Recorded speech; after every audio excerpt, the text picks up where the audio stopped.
Hi. டே 9க்கான மாயாஜாலம் என்னன்னு பார்க்கலாம். இன்னைக்கு பணத்தை ஈர்க்கிறதுக்கு நம்ம என்ன பண்ணணும் அப்படின்றது தான் இன்னைக்கு நம்ம பார்க்க போறோம். ஃபர்ஸ்ட் நீங்க ஒரு வீட்ல இருக்கீங்க.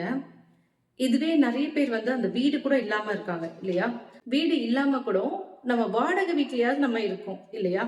அந்த வாடகை வீட்ல நீங்க முன்னாடியே பே பண்ணிட்டு தான் இந்த வீட்டுக்கு வரணுன்றத நம்மளுக்கு யாரும் சொல்ல மாட்டாங்க. முன்னாடியே பே பண்ணிட்டு வரணுன்றத யாரும் சொல்ல மாட்டாங்க. ஆனா நம்ம ஒரு மாசம் முடிஞ்சதுக்கு அப்புறம் நம்ம மந்த்லி இவ்ளோ பே பண்ணுங்க அப்படின்ற மாரி ஒரு அக்ரீமெண்ட்டோ ஏதோ ஒண்ணு வச்சு தான் நம்மள அந்த வீட்டுக்கு அனுப்புவாங்க இல்லையா? இப்போ நம்ம வாடகை வீட்ல போறதா இருந்தாலும் சரி, இல்ல நீங்க வேற எங்கேயா இருந்தாலும். அதே மாரி இப்போ கரண்ட் அந்த வீட்டுக்கு கரண்ட் தேவ. அந்த கரண்ட் உங்க வசதிக்கு ஏத்த மாரி நீங்க ஆன் பண்ணிக்கலாம், ஆஃப் பண்ணிக்கலாம். லைட் வேணும்னா உங்களுக்கு நைட்ல கூட நல்லா அழகா லைட் போட்டுக்கலாம். உங்க கம்ஃபர்ட்டுக்கு ஏத்த மாரி இந்த ஃபேன் போட்டுக்கிறது, லைட் போட்டுக்கிறது. நம்ம அதே மாரி நம்ம நெறைய சமைக்கிறோம். சமைக்கும்போது நெறைய அந்த எலக்ட்ரானிக் ஐட்டம்ஸ்லாம் நம்ம யூஸ் பண்றோம். இத மாரிலாம் நம்ம நெறைய பண்றோம் இல்லையா? இதெல்லாம் நம்ம பண்றதுக்கு மந்த் முடிஞ்சதுக்கு அப்புறம் ஒரு பில் குடுக்குறாங்க தெரியுமா? அதே மாரி தண்ணி நம்ம குடிக்கிறோம். முனிசிபாலிட்டில நம்மளுக்கு அதுக்கு பே பண்றோம். மந்த்லி உங்களுக்கு அந்த மந்த் முடிஞ்சோனே இல்ல 1 மந்த் 2 மந்த்க்கு அப்புறம் பேமெண்ட்டும் உங்களுக்கு பில் அனுப்புவாங்க. 1 மந்த் முடிஞ்சோனே இல்ல 2 மந்த் முடிஞ்சோனே உங்களுக்கு பில் அனுப்புவாங்க. அந்த நம்மளுக்கு பில்ல நம்ம பே பண்ணிட்டு நம்ம அந்த வசதியெல்லாம் நம்ம எடுத்துக்கல. நம்ம யூஸ் பண்ணதுக்கு அப்புறம் தான் அந்த தண்ணி குடுக்கறதா இருந்தாலும், தண்ணிக்கு பில் குடுக்கறதா இருந்தாலும், கரண்ட்டுக்கு பில் குடுக்கறதா இருந்தாலும், வீட்டு வாடகை குடுக்கறதா இருந்தாலும், இல்ல ஹாஸ்பிட்டலோ, இல்ல நம்ம ஏதோ ஒண்ணு செலவு பண்றோம். எல்லாமே எடுத்ததுமே நம்மளுக்கு பே பண்ணிட்டு தான் நீங்க உள்ள வரணும் அப்படின்ற மாரி இல்ல. நம்ம கம்ஃபர்ட்க்கு நம்ம யூஸ் பண்ணதுக்கு அப்புறம் தான் அதுக்கான பில்ல நம்ம கிட்ட குடுக்குறாங்க இல்லையா? சோ அந்த பில்லு நம்ம பார்க்கும்போது இப்போ கட்ட முடியறவங்க ஈஸியா கட்டிடுறாங்க. இப்போ கட்ட முடியல, நம்மளால கட்ட முடியாது. இந்த காசு நம்ம அதிகமா யூஸ் பண்ணிட்டோம். நம்மளால இந்த பில் கட்ட முடியுமான்னு தெரியல. நம்மளுக்கு இப்ப ஏதோ நீங்க வேற ஏதோ பில் கூட உங்களுக்கு வரும். இப்ப ஃபோன் பில். நீங்க ஃபோன்லாம் பேசுறீங்க, ஃபோன்லாம் யூஸ் பண்றீங்க. யூஸ் பண்ணதுக்கு அப்புறம் மந்த்க்கு எண்ட்ல தான் இந்த மந்த் முடிஞ்சதுக்கு அப்புறம் தான் லாஸ்ட் மந்த்துக்கான பில் நம்மளுக்கு வரும். இல்லையா? அப்போ அந்த நம்ம யூஸ் பண்ணதுக்கு அப்புறம் தான் ஃபோன் பில்லா இருந்தாலும் வருது. இத மாரி நெறைய பில் இருக்கு. நெறைய பில் இருக்கு. வீட்டு வாடகை இது எல்லாமே நம்ம யூஸ் பண்ணதுக்கு அப்புறம் தான் அதுக்கு சார்ஜ் பண்ணி நம்ம கிட்ட இருந்து கேஷ் வாங்குறாங்க. இப்போ நெறைய பேருக்கு என்னால இந்த பில் கட்ட முடியுமான்னு தெரியல. நான் யூஸ் பண்ணத விடவும் அதிகமா வந்துடுச்சு. அப்படின்ற மாரிலாம் நீங்க நெறைய பேர் ஃபீல் பண்ணுவீங்க இல்லையா? அந்த மாரிலாம் ஃபீல் பண்ணாதீங்க. பணத்த ஈர்க்கிறதுக்கு நீங்க எப்பயுமே உங்ககிட்ட இருக்கிறத எவ்வளோக்கு எவ்வளோ கிராட்டிட்யூடோட நீங்க இருக்கீங்களோ, அது எல்லாமே பல மடங்கா உங்களுக்கு வந்துட்டுருக்கும். நீங்க ஒரு முறை "என்னடா இது காசு அதிகமாயிடுச்சு" அப்படின்ற மாரி நீங்க ஒரு ஃபீல் பண்றீங்க அப்படின்னாலே, அத நீங்க ஏதோ ஒரு அம் நெகட்டிவ் எனர்ஜி குடுக்குற மாரி தான். அந்த பணத்துக்கான மரியாதை இல்லாம, அத நீங்க ஒரு அலட்சியப்படுத்துற மாரி தான். "இது ஏன் நம்மளுக்கு இவ்வளோ வந்துச்சு?" அப்படின்ற மாரி நீங்க சொல்றதே அப்போ உங்ககிட்ட இல்லன்றத நீங்க இந்த யூனிவர்ஸ்க்கு ரிஜிஸ்டர் பண்றீங்க. எப்பயுமே நீங்க இல்லனா கூட உங்களுக்கு தேவையானதா இருந்தா, "இருக்கு, நம்மகிட்ட இருக்கு" அப்படின்ற மாரி நீங்க சொல்லணும். மனசுக்குள்ளேயேவாது அத ரிஜிஸ்டர் பண்ணுங்க. நீங்க எவ்வளோக்கு எவ்வளோ பாசிட்டிவிட்டியா ரிஜிஸ்டர் பண்றீங்களோ, அது எல்லாமே உங்களுக்கு தானா பல மடங்கா வந்துட்டுருக்கும். அதே மாரி வீட்ல கேஸ் சிலிண்டர் நம்ம வாங்குவோம். அதுக்கும் நம்ம வாங்கும்போது பில் குடுப்பாங்க. அந்த பில்லு இதெல்லாம் என்னடா இது இவ்ளோ நம்மளுக்கு சிலிண்டர் காலி ஆயிடுச்சே அப்படின்ற மாரி நெனைக்கிறது. இத மாரி எல்லாமே முடிஞ்சுட்டத திரும்பி நம்ம வாங்கணுன்றதுக்கு அந்த பணத்த தான் குடுத்து நம்ம வாங்கி ஆகணும் இல்லையா? அப்போ நீங்க வாங்கும்போது நம்ம கிட்ட இந்த பணம் குடுத்ததுக்கு நன்றி அப்படின்ற மாரி நீங்க சொல்லணும்.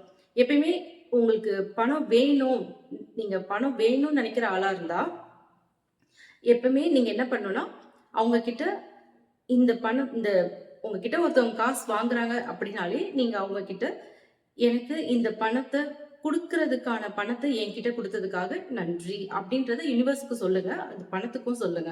நீங்க எவ்வளவுக்கு எவ்வளோ அந்த பணத்துக்கு கிராட்டிட்யூடோட இருக்கீங்களோ, அந்த பணம் உங்ககிட்ட பல மடங்கா சேர்ந்துட்டே இருக்கும். இதுவே நீங்க என்னடா இது இவ்ளோ திடீர்னு இப்போ காசு குடுக்குற நிலைமை ஆயிடுச்சே! ஐயோ! இப்ப செலவு வந்துருச்சா? இப்படின்லாம் நீங்க யோசிக்கிறீங்க அப்படின்னா, அது எல்லாமே உங்ககிட்ட இருக்க பணத்த உங்ககிட்ட இருந்து எடுத்துட்டு போகுதுன்றது தான் அர்த்தமே தவிர, உங்களுக்கு திரும்பி வர்றதுக்கான வாய்ப்பே இருக்காது. எல்லாருமே சம்பாதிக்கிறதுக்காக தான் ஓடிட்டு இருக்காங்க. ஆனா, அந்த சம்பாதிக்கிறதுமே பணத்தை நீங்க ஈர்க்கணும். உங்ககிட்ட அந்த பணம் தானா வரணும். உங்ககிட்ட அது ஆசையா வரணும். நீங்க அத தேடி ஓட ஓட ஒருத்தவங்கள நீங்க வந்து இப்போ ஒருத்தவங்க ரோட்ல நடந்து போறாங்க. அவங்க பின்னாடியே நீங்க ஓடுனீங்கன்னா, அவங்களுக்கு எப்படி இருக்கும்? இப்போ நீங்க நடந்து போறீங்க. உங்க பின்னாடியே ஒருத்தவங்க வராங்க. அப்போ, ஐயோ! என்னடா இது நம்ம பின்னாடியே வந்துட்டு இருக்காங்கன்ற மாரி நம்ம நவுந்து போகதான்னு ட்ரை பண்ணுவோம். அந்த இடத்துல போயிட்டு, அ நம்ம கிட்ட ஒருத்தவங்க வராங்க. அவங்க கிட்ட போய் பேசணும் அப்படின்னு நம்ம நினைக்க மாட்டோம் இல்லையா? யாருன்னே தெரியாதவங்க நம்ம கிட்ட வராங்க. இப்போ அதுவே நீங்க அட்ராக்ட் பண்ற மாரி உங்களுக்கு ஏதோ ஒரு ஹெல்ப் பண்றாங்க. அந்த மாரி ஒரு உங்ககிட்ட ஒரு பாசிட்டிவிட்டிய எடுத்து சொல்றாங்க. அந்த மாரி பெர்சனா இருந்தா, தெரியாதவங்களா இருந்தாலும் நீங்க என்ன பண்ணுவீங்க? ஓ! இவங்க ரொம்ப நல்லவங்களா இருக்காங்க அப்படின்ற மாரி உங்க கிட்ட போவீங்க இல்லையா? அவங்க கிட்ட நீங்க போவீங்க இல்லையா? அந்த மாரி தான் இந்த பணமும் நீங்க எவ்வளோக்கு எவ்வளோ அட்ராக்ட் பண்றீங்களோ, அட்ராக்ட் பண்ண உங்ககிட்ட வருவாங்க. இதுவே நீங்க சேஸ் பண்ண ட்ரை பண்றீங்கன்னா, உங்கள விட்டு விலகி போகணுன்றது தான் அப்படின்னு நினைப்பாங்க. யாரா இருந்தாலும், பணமா இருந்தாலும் சரி, மத்த எந்த ஒரு விஷயமா இருந்தாலும், நீங்க சேஸ் பண்ணணும்னு நினைக்கிற விஷயம் உங்ககிட்ட இருக்காது. அது வந்து உங்கள விட்டு தள்ளி போகணுன்ற மாரி தான் நினைக்கும். நம்மள ஏதோ டிஸ்டர்ப் பண்ற மாரி ஒரு ஃபீல் அதுக்கு இருக்கும். அந்த மாரி நீங்க நினைக்காதீங்க. அந்த மாரி சான்ஸ் குடுக்காதீங்க. நீங்க எப்பயுமே உங்ககிட்ட அட்ராக்ட் பண்றதுக்கு என்னென்ன வழி இருக்கு அப்படின்றத நீங்க பாருங்க.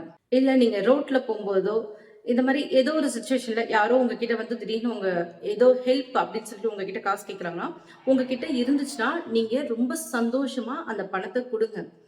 அவங்க கேட்கிறத உங்ககிட்ட இருந்துச்சுன்னா, இந்த பணத்த அவங்க கேட்கறதுக்கான சிச்சுவேஷன கடவுள் எனக்கு குடுத்துருக்காரு. நம்ம குடுக்குற இடத்துல இருக்கோன்றதுக்காக நீங்க பெருமைப்படுங்க. எப்பயுமே குடுக்குற இடத்துல நம்ம இருக்கணுன்றத நீங்க நெனச்சுக்கோங்க. எப்பயுமே நம்ம வாங்கணும்னு நெனச்சோம்னாலே, "ஐயோ! என்னடா இது இவங்க கேட்டுட்டே இருக்காங்க" அப்படின்ற மாரி ஓட ஆரம்பிப்பாங்க. இதுவே நீங்க குடுக்குற இடத்துல இருந்தா, யாரா இருந்தாலும் உங்ககிட்ட திரும்ப திரும்ப திரும்ப வருவாங்க. அதே மாரி எப்பயுமே பணத்த நீங்க குடுக்கும்போது, இந்த பணம் அவங்களுக்கும் பல மடங்கா போணும். நம்மளுக்கும் பல மடங்கா வரணும். வந்துட்டுருக்கு. இந்த பணம் பல மடங்கு அவங்களுக்கும் வந்துட்டுருக்கு, எனக்கும் வந்துட்டுருக்கு அப்படின்ற மாரி ஒரு அழுத்தமான ஒரு விஷயத்த ஸ்ட்ராங்கா பிலீவ் பண்ணி சொல்லுங்க. அது உங்களுக்கு பல மடங்கா திரும்ப திரும்ப திரும்ப வந்துட்டே இருக்கும். டே 9 நீங்க காலையில எழுந்ததும் என்ன பண்ண போறீங்க அப்படின்னா, காலையில எழுந்ததும் ஃபர்ஸ்ட் உங்களோட 10 பாயிண்ட்ஸ் நான் சொன்னேன் இல்லையா? அந்த 10 பாயிண்ட்ஸ நீங்க எழுதிக்கோங்க. 10 பாயிண்ட்ஸ் வந்து உங்களுக்கு லைஃப்ல ரொம்ப புடிச்ச விஷயமோ, ஏதோ ஒண்ணு பிளெஸ்ஸிங்ஸா ஃபீல் பண்ணீங்க இல்லையா? அந்த 10 பாயிண்ட்ஸ நீங்க எழுதிக்கோங்க. எழுதிட்டு ஒரு லைனையும் எழுதுனதுக்கப்புறம், ஒரு லைனா மறுபடியும் படிங்க. சத்தமா படிங்க. சத்தமா படிக்கும்போது, "நன்றி, நன்றி, நன்றி" அப்படின்னு ஒரு லைனுக்கும் சொல்லிட்டு வாங்க. 10 பாயிண்ட்ஸ்க்கும் அந்த மாரி நன்றி, நன்றின்னு சொல்லிட்டு வாங்க. நெக்ஸ்ட் என்ன பண்ணணும்னா, இதுவரைக்கும் உங்களுக்கு நீங்க வீட்ல ஏதாவது ஒரு பில் வச்சிருப்பீங்க. இதுவரைக்கும் வீட்டு பில்லோ, வீட்டு வாடகைக்கு ஏதாவது பில் குடுத்துருந்தாங்களா, அந்த பில்லோ, இல்ல ஃபோன் பில், கரண்ட் பில், இத மாரி நெறைய பில் உங்ககிட்ட ஏதாவது ஒரு பில் இருக்கும். அந்த பில்லுங்க வந்து பழைய பில் ஏதாவது ஒரு 10 பில் இருக்கான்னு பார்த்துக்கோங்க. இல்லன்னா பரவால்ல. இருந்துச்சுன்னா எடுத்துக்கோங்க. எந்த பில்லுமே இல்லன்னா, ஏதாவது 1, 2வது வீட்ல இருக்கும். செக் பண்ணி பாருங்க. அந்த பில் இருந்துச்சுன்னா எடுத்து, அதுல ஏற்கனவே கட்டுன பில்லா இருந்துச்சுன்னா, அந்த பில்ல பார்த்துட்டு, இந்த பணத்தலாம் எனக்கு கட்டுறதுக்கு யுனிவர்ஸ் குடுத்ததுக்காக, அந்த யுனிவர்ஸ்க்கு ரொம்ப நன்றி அப்படின்றத மனப்பூர்வமா சொல்லுங்க. எந்த அளவுக்கு நீங்க நம்பி இந்த விஷயம் பண்றீங்களோ, அந்த காசு எல்லாமே பல மடங்கா திரும்பி உங்ககிட்ட வந்துரும். எல்லா பில்லயும் நடுவுல வந்து சென்டரா நன்றி அப்படின்ற ஒரு வார்த்தைய எழுதுங்க. பில்லுல சென்டரா நன்றின்ற வார்த்தை எழுதுங்க. இந்த காசு எல்லாம் நீங்க பே பண்ணியிருக்கீங்க இல்லையா? அந்த பணம் எல்லாமே பல மடங்கா உங்ககிட்ட வரும். புதுசா நீங்க ஏதோ ஒண்ணு கட்ட போறதுக்கு உங்ககிட்ட காசே இல்லனாலும், அந்த காச இறைவன் நம்மளுக்கு குடுத்துட்டு இருக்காங்க. யுனிவர்ஸ் நம்மளுக்கு குடுக்குறாங்க. அப்படின்றத மனசுல ஆழமா நம்பி, அந்த விஷயத்துக்கு நன்றி சொல்லுங்க. இந்த காச கட்டுறதுக்கு கடவுள் எனக்கு குடுத்ததுக்காக நன்றி. யுனிவர்ஸ் எனக்கு குடுத்ததுக்காக நன்றி. அப்படின்றத ஒரு ஆழமா நம்பி சொல்லுங்க. நீங்க எவ்வளவுக்கு எவ்வளோ நம்பி ஒரு விஷயம் பண்றீங்களோ, அது உங்களுக்கு பல மடங்கா திரும்பி வந்தே சேரும். அப்போ அந்த பில்லு ஒரு 10 பில் சொன்னேன் இல்லையா? அந்த 10 பில் எடுத்துக்கோங்க. 10 பில் இல்லனாலும் உங்ககிட்ட எத்தன பில் இருக்கோ, அந்த பில்லுல சென்டர்ல நன்றின்னு எழுதிட்டு, மனசுல நெனச்சு நன்றின்றத சொல்லுங்க. அதுக்கப்புறம் மேஜிக் ஸ்டோன் இருக்கு இல்லையா? அந்த மேஜிக் ஸ்டோன் எடுத்துக்கோங்க. மேஜிக் ஸ்டோன் எடுத்து உங்களுக்கு இதுவரைக்கும் நடந்த எல்லா விஷயத்தையும் ஒரு ரீகால் பண்ணி நன்றி சொல்லுங்க. புது நாள வரவேற்கிறேன் அப்படின்றதையும் நன்றி சொல்லுங்க. நன்றி சொல்லிட்டு அதே மாரி அன்னைக்கு நைட்டு படுக்கிறதுக்கு முன்னாடி நான் சொன்ன மாரி இந்த ஸ்டோன் வச்சுக்கோங்க. ஸ்டோன் வச்சு ஃபுல்லா நன்றி சொல்லுங்க. இன்னைக்கு நாள் ஃபுல்லா உங்களுக்கு என்னென்ன சந்தோஷமான விஷயம்லாம் நடந்ததோ, அது எல்லாத்தையும் ரீகால் பண்ணி நன்றி சொல்லுங்க. அதுக்கப்புறம் அந்த ஸ்டோன பக்கத்திலேயே வச்சுடுங்க. முடிஞ்ச அளவுக்கு மெடிடேஷன் பண்ணிட்டு படுங்க. மெடிடேஷன் நீங்க எவ்வளோக்கு எவ்வளோ பண்றீங்களோ, உங்களுக்கு ரொம்ப ரிலாக்சேஷனா இருக்கும். உங்களுக்கு தேவையானது எல்லாமே ஈஸியா உங்ககிட்ட கிடைக்கும். நீங்க எதையுமே தேட தேவையில்ல. தானா உங்ககிட்ட எல்லாமே ஒண்ணு கிரியேட் ஆயிட்டு வந்துட்டே இருக்கும். அதுக்கு நீங்க மெடிடேஷன் பண்ணுங்க. மெடிடேஷன் பண்ண பண்ண உங்களுக்கு அவ்வளோ சந்தோஷமா இருக்கும். சந்தோஷமானது நடந்துட்டே இருக்கும். இந்த வீடியோல ஏதாவது டவுட் இருந்துச்சுன்னா கீழே கமெண்ட் பண்ணுங்க. மறக்காம வீடியோ பிடிச்சிருந்தா மறக்காம லைக் பண்ணுங்க. சப்ஸ்கிரைப் பண்ணாம பார்க்குறவங்க சப்ஸ்கிரைப் பண்ணிக்கோங்க. உங்களுக்கு என்ன மாதிரி ஸ்லோகம்ஸ் வேணுன்றத கீழே கமெண்ட் பண்ணுங்க. நான் ஷார்ட்ஸ்ல சொல்றேன். தேங்க்ஸ் ஃபார் வாட்சிங்.